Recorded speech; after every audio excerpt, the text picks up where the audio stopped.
Parazitlar xuddiki bolalar organizmiga chaqirilmagan mehmonlarga o'xshaydi. Ularni nafaqat ovqatiga, balki o'sish va rivojlanishiga ham ta'sir ko'rsatadi deymiz. Demak, bugungi mavzuyimiz bolalar organizmidagi parazitar kasalliklar haqida bo'ladi. Dunyoda 300 dan ortiq parazit turlari mavjud ekan. Bizning O'zbekiston hududida esa asosan 12 xil uchraydi. Undan ham 5 tasi keng tarqalgan. Demak, 5 xilgina gijja uchun biz shuncha kurashyapmiz. Bitta odam umri davomida 400 martagacha gijja tuxumlarini yuqtirishi mumkin ekan. Bu degani bir inson umri davomida 400 marta parazitologga borib davolanishi kerak degani emas. Chunki bizning organizmimiz ham ularga qarshi kurasha biladi. Agar organizm kuchli bo'lsa, parazitlar har safar ham rivojlanib keta olmaydi. Demak, ana endi 400 marta yuqarkan dedik. Shu yuqishlar sonini kamaytirish, uni organizmda rivojlanib ketishini oldini olish uchun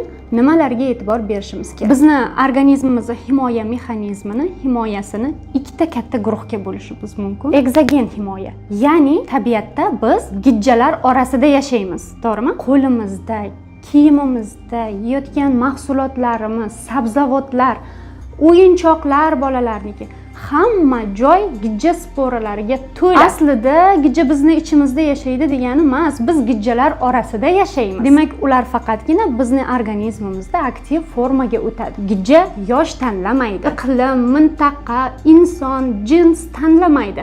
Har bitta odamga yuqishi mumkin. O'zbekistonda eng keng tarqalgan parazitlar sizlar uchun o'rni bilan qo'yib chiqdim. Liamblia juda mayda, ko'zga ko'rinmaydi, lekin judalar ko'p. Astritsa ko'zga ko'rinar darajada yirik, lekin ancha kam. Gelminolipidoz yoki pakana gijja deymiz. Sizlar uchun so'rg'ochalarini ham yasab qo'ydim. Bular bitta insonda maksimal 1000 tagacha bo'lishi mumkin. Va oxirgisi hammamiz bilgan askarida, xavfli, hatto vaqtida davolanmaganda o'limgacha olib kelishi mumkin bo'lgan gijja. Parazit qanchalar yiriklashib borar ekan, uni o'ldirish ham shunchalar qiyin. Parazit qanchalar maydalashib borar ekan, uni o'ldirish shunchalar oson, lekin soni juda ham ko'p. Uni tekshirish va davolash bo'yicha biz alohida video darsliklar tayyorladik. Ushbu video darsliklarni qo'lga kiritish uchun havola qilish mumkin. Ana endi himoya qilish uchun eksogen himoya, ya'ni o'sha tabiatimizda bor bo'lgan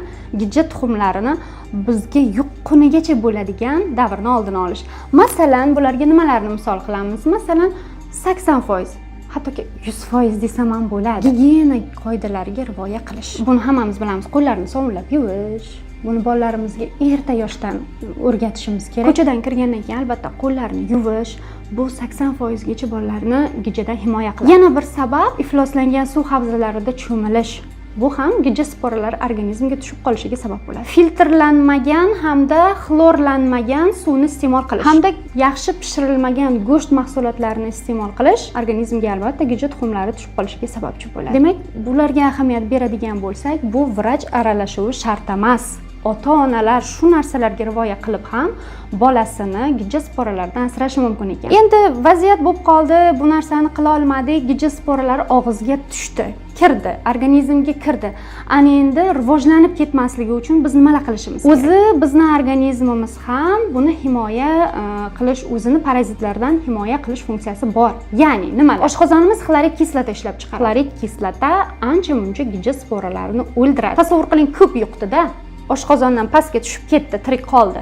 12 barmoqli ichakka tushdi. 12 barmoqli ichakka o't suyuqligi quyiladi. Agar o't suyuqligi normada ishlab turilgan bo'lsa, 12 barmoqli ichakda ham ancha-muncha sporalarni o't suyuqligi o'ldira oladi. Ana juda ko'p yuqibdi-da, har kun yuqyapti va natijada ingichka ichakka tushib ketdi deyilgan. Ingichka ichakda agar bolada disbakterioz, enterokolit va ichakning boshqa kasalliklari bo'lmasa, shilliq qavat yaxshi rivojlangan bo'lsa, gijja yopisha olmaydi. Biz bilamiz, ko'plab gijja kasalliklari ingichka ichakda rivojlanadi. Demak, organizmda gijja rivojlanmasligi uchun hazm qilish sistemasi to'g'ri ishlaydigan bo'lsa, bu muammo kam kuzatiladi. Agar hazm qilishda muammo bo'lsa, masalan, o't qopi deformatsiyasi, o't qopi qiyshiq, yaxshi ishlamaydi, o't suyuqligi yaxshi ishlab chiqarilmaydi.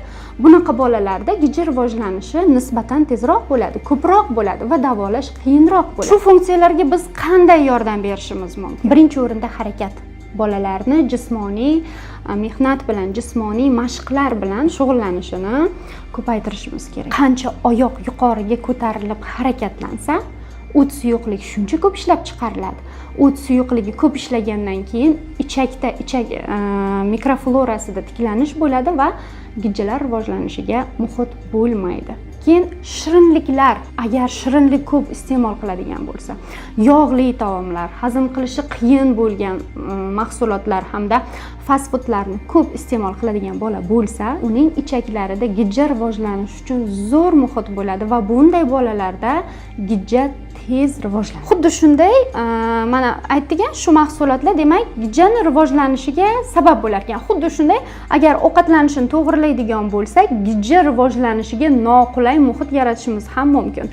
Masalan, nordon mevalar, limon, sitrus mevalar, olma, nordon xillari, bular ichak peristaltikasini yaxshilaydi, ichak mikroflorasini tiklashga yordam beradi va gijja rivojlanishiga noqulay muhit yaratadi. Undan tashqari sabzavotlar, sabzi, karam, turp deymiz, bular ham demak peristaltikani yaxshilaydi, o't ishlab chiqarishni yaxshilaydi va gijja rivojlanmaydi. Demak, bu kabi mahsulotlarni biz bola ratsionida ko'paytirishimiz kerak. Keyin yana xalq tabobatida gijjani davolashda ishlatiladigan moddalar ham bor, preparatlar, mahsulotlar ham bor.